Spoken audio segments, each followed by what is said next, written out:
Hello guys, this is मोहित अहरवार और आज का अपना टॉपिक है डिग्लूटिशन। देखिए, डिग्लूटिशन का मतलब होता है फूड को गुटकना। ठीक है, जब अपन कोई फूड सब्सटेंस मुंह में रखते हैं तो उसको फेरेंक्स में ले जाते हैं, फिर फेरेंक्स से फिर कहाँ पे पहुंचता है, ईसोफेगस में पहुंचता है और ईसोफेगस से वहाँ पे स्टमक में पहुंचता है। जैसे कि एक लाइन डायग्राम से मैं आपको बता दूँ, ये अपन का मान लीजिए कोई इंडिविजुअल पर्सन है, ये इस तरह से। ठीक है, और ये वाला माउथ वाला पार्ट हो गया, इधर से ये नोज़ वाला, और नीचे एक ये लैरिंग्स वाला पार्ट हो गया, ईसोफेगस वाला पार्ट हो गया। ठीक है, सॉरी यहाँ पे आ जाएगा अपन का एपिग्लॉटिस, क्योंकि ये अपन का क्या हो जाएगा, ट्रैकिया वाला पार्ट, और ये हो जाएगा अपन का ईसोफेगस। ठीक है, ये वाला अपन का नेजल वाला पार्ट, और ये है अपन का ओरल। अब सबसे पहले अपन फूड सब्सटेंस कहाँ पे, ओरल वाले पार्ट में रखेंगे। फिर ओरल वाले पार्ट से कहाँ पे जाएगा, फेरिंग्स में, ये फेरिंग्स वाला पार्ट हो जाएगा, और फिर कहाँ पे चला जाता है, ईसोफेगस में। इसको एक बार एक डायग्राम से देखे ले रहा है, यहाँ पे कोई कन्फ्यूजन हो रही हो तो ये डायग्राम है। ठीक है, डायग्राम में आप देख सकते हैं, सबसे पहले ये ओरल वाले पार्ट में अपन ने क्या रखा, फूड सब्सटेंस को रखा। ठीक है, फिर उसके बाद कहाँ पे जा रहा है, वो फेरिंग्स वाले पार्ट में जा रहा है, ये फेरिंग्स वाले पार्ट में गया है, फेरिंग्स से फिर कहाँ पे चला गया है, ईसोफेगस में चला गया। तो इस तरह से अपन जब कोई फूड सब्सटेंस रख रहे हैं तो उसको क्या पहले अच्छे से सलाइवा में मिक्स किया हो, मिक्स करने के बाद उसको कहाँ पे, फेरिंग्स में ले गए, और फेरिंग्स से ईसोफेगस में चले गए। तो यहाँ पे एक चीज़ देखने को मिलती है कि जब अपन माउथ में रख रहे हैं किसी भी फूड सब्सटेंस को, तो वहाँ पे अपने कंट्रोल में है कि उसको चबाना है और किस टाइम पे उसको अंदर ले जाना है। ठीक है, स्वेल किस टाइम पे करना है। लेकिन फेरिंग्स वाले और ईसोफेगस वाले में ये कंट्रोल नहीं है, तो ये वाला कैसा रहेगा, वॉलंटरी, और ये कैसे रहेंगे, इनवॉलंटरी। ठीक है, ये वॉलंटरी रहेगा कौन सा, ओरल वाला, और सॉरी ओरल वाला ये है, और ये दोनों रहेंगे इनवॉलंटरी। ठीक है, तो ये ध्यान रखना अपन को, वॉलंटरी क्योंकि ये अपने कंट्रोल में है और ये दोनों अपने कंट्रोल में नहीं है। अब बस इसमें क्या पढ़नी है, दो तीन मैकेनिज्म करनी है कि किस तरह से ये फूड सब्सटेंस फेरिंग्स में आया। तो एक ये चीज़ देख लेंगे, अगर फेरिंग्स में एक फूड सब्सटेंस का कोई टुकड़ा है तो उसमें क्या, ये कहाँ कहाँ जा सकता है, एक तो नैरो फेरिंग्स में जा सकता है, वापस से माउथ में जा सकता है, या फिर यहाँ से कहाँ लैरिंग्स में आ सकता है, या फिर कहाँ पे, ईसोफेगस में जा सकता है। तो इधर चार रास्ते बनते हैं आने जाने के। ठीक है, तो चार कंडीशन यहाँ पे बता देनी है, और फिर सबसे एंड में क्या रहता है अपन का, ईसोफेगस। तो ईसोफेगस में ऊपर भी आ सकता है और नीचे तो जाएगा ही जाएगा, तो अपन को तो नीचे ही ले जाना है। कहाँ पे, यहाँ पे आ जाएगा अपन का स्टमक आ जाएगा। ठीक है, तो ये आ जाएगा अपन का स्टमक, तो स्टमक में पहुँच जाएगा। देख लेते हैं एक बार अपन डिग्लूटिशन। डिग्लूटिशन और swallowing is the process by which food moves from mouth into stomach. तो माउथ से स्टमक तक ले जाने की प्रोसेस क्या कहलाती है, डिग्लूटिशन। ठीक है, स्टेज क्या क्या होती हैं, तो ये होती है तीन स्टेज में। कितने में, तीन स्टेजेस में। सबसे पहले होती है ओरल स्टेज, या इसी को बोलते हैं first stage. Oral stage of deglutition is a voluntary stage. कैसी होती है, वॉलंटरी, मैंने अभी आपको बताया। In this stage the bolus moves from कहाँ से, माउथ से फेरिंग्स तक जाता है by means of series of actions. अब वो किस तरह के एक्शंस होते हैं, इसमें कहाँ पे जा रहा है, माउथ से फेरिंग्स में जा रहा है। कौन कौन से एक्शन होते हैं वो देख लेते हैं। सबसे पहले bolus placed over postero dorsal surface of the tongue. Bolus तो आपको समझ में आ गया ना, कि जब सलाइवा से अपन फूड सब्सटेंस को मिक्स कर देते हैं तो उसको क्या बोलते हैं अपन लोग, बोलस। और काइम का आपको पता है ना, स्टमक से जब एसिड से पूरा घुल मिल के निकलता है तो कहाँ पे पहुँचता है, ड्यूडेनम में पहुँचता है, तो उसको क्या बोलते हैं अपन, काइम, जो कि एसिडिक रहता है। ठीक है, तो बोलस को कहाँ पर रखा, posterior dorsal surface of tongue. अब ये क्या है, देखिए ये अपनी टंग है, ये टंग है, तो ये ऊपर वाला जो पार्ट होता है इसको बोलते हैं डोर्सल।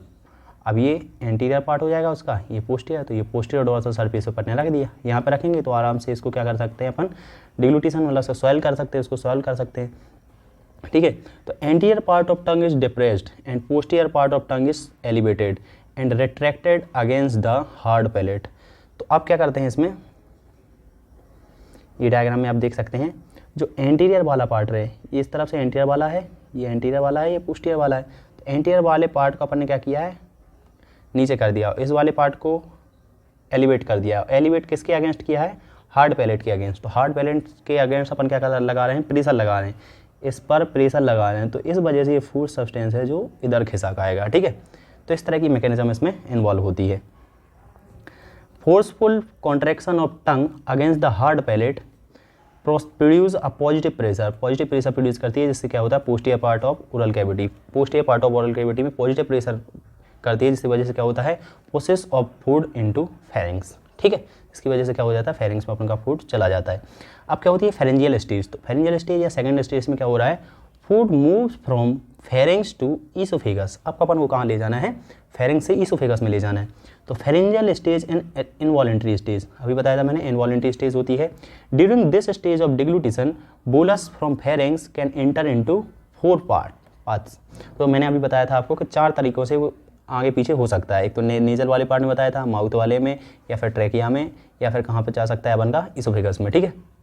लेरेंजियल पार्ट मेन तो यही होता है फेरिंग्स के वहाँ पे आसपास, कहाँ पे, लेरेंजियल वाले पार्ट में। तो सबसे पहले देखते हैं बैक इनटू माउथ। तो it is prevented by position of tongue against the soft palate.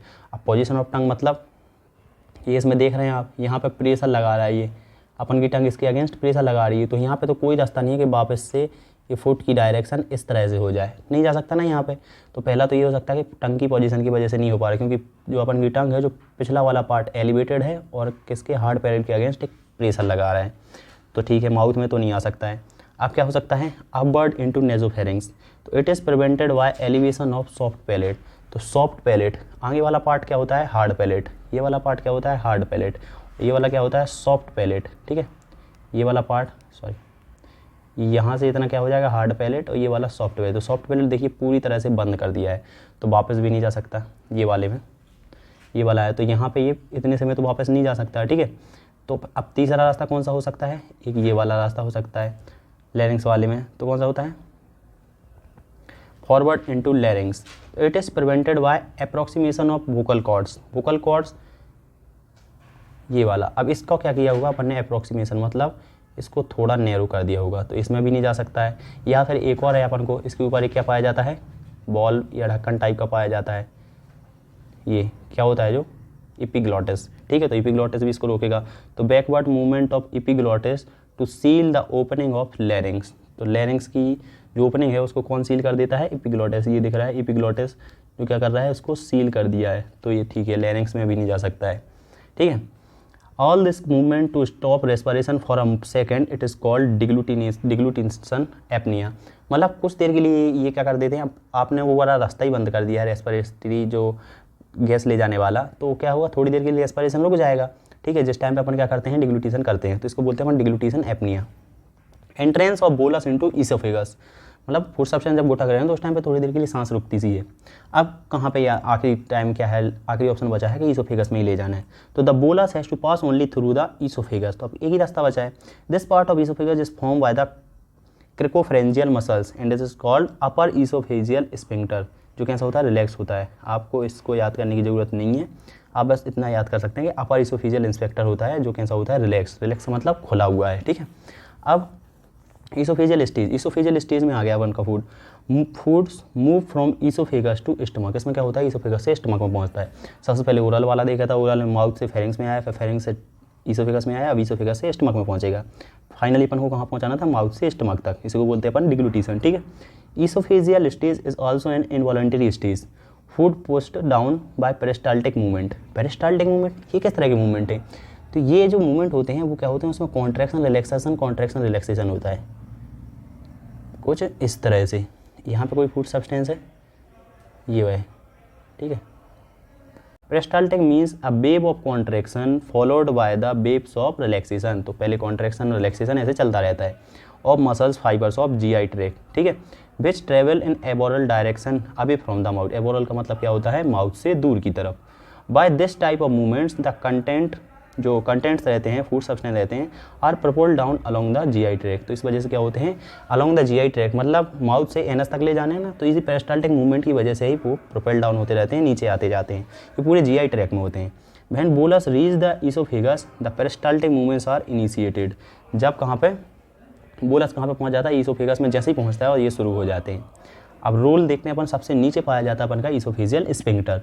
तो ये ईसोफेगस के 2 से 5 सेंटीमीटर दूर होता है, ठीक है। एक स्फिंक्टर लाई स्ट्रक्चर होती है जिसको क्या बोलते हैं अपन, ईसोफेजियल स्फिंक्टर।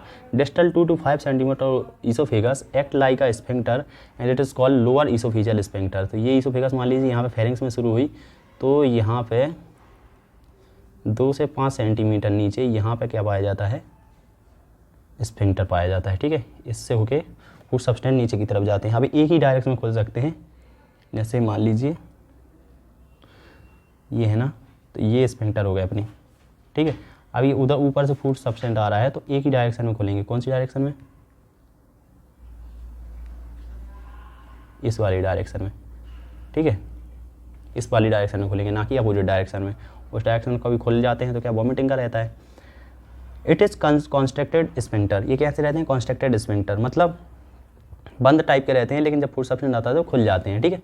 कॉन्स्ट्रक्टेड छोटे छोटे से, मतलब एक नैरो ट्यूब टाइप के। When bolus inter this part of oesophagus this sphincter relax so that the content inter stomach. मतलब यही है, पहले वो बंद है, फिर उसके बाद क्या हुआ, कॉन्स्ट्रक्टेड मतलब बंद है, फिर उसके बाद जैसे बोलस आया अपन की इसोफेगस में तो रिलैक्स हो जाते हैं, जाके स्टमक में फूड सब्सटेंस जा पाए। After the entry of bolus into stomach the sphincter constructed and close the lower part of oesophagus. तो जैसे ही फूड सब्सटेंस स्टमक में आता है फिर से वो बंद हो जाते हैं, कॉन्स्ट्रक्ट हो जाते हैं, मतलब बंद हो जाते हैं, और फिर क्या हो जाता है, वापस से वो इंतजार करते हैं कब फूड सब्सटेंस इसोफेगस में आएगा, वो रिलैक्स होंगे, ठीक है। तो ये रही अपन की डिग्लूटिशन की प्रोसेस। ये डायग्राम आप बना सकते हैं पेपर में ही, तो इतना लिख के आ सकते हैं, बहुत है, इतना ही लिख गए ना, बहुत अच्छे नंबर मिल जाएंगे आपको, ठीक है। Thank you guys, please like share and subscribe the channel.